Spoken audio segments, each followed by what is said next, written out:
تعودنا أن الحركات القصيرة ماذا؟ فتحة، ضمة، كسرة. هل يوجد عندي حركات أخرى؟ لا. الحركات القصيرة هذه يا صغاري قوية. الحركات القصيرة هذه ماذا يا صغاري؟ قوية. ما معنى قوية؟ أستطيع أقرأها بمفردها. كيف؟ إذا كتبت حرف الراء ووضعت عليه حركة الفتحة أستطيع قراءته بمفردي وأقول راء.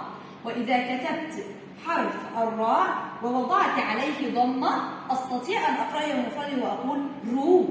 وإذا كتبت حرف الراء وتحته كسرة أستطيع أن أقرأه بمفردي وأقول ري. ولكن يا صغاري يوجد شيء عكس الحركات.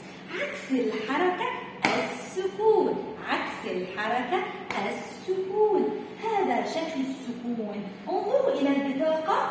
هل فتحت فمي؟ لا. ضميت فمي؟ لا. كسرت فمي؟ لا.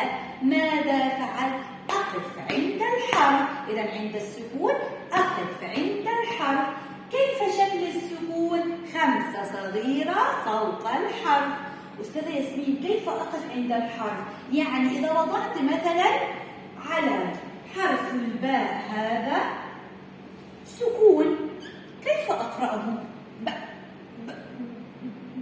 صعبة جدا. إذا الباء الساكنة أو أي حرف ساكن لا أستطيع أكتبه بمفرده ولا أقرأه بمفرده. لماذا؟ السكون ضعيفة عكس الحركات القوية.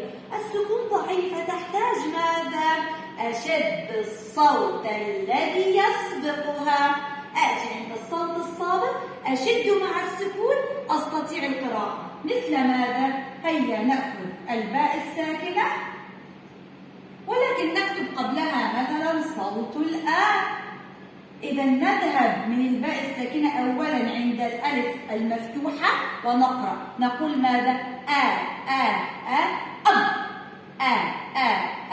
أب. إذا نقرأ المقطع معا. أب. لا أريد طالب منكم يقول ب أو ب.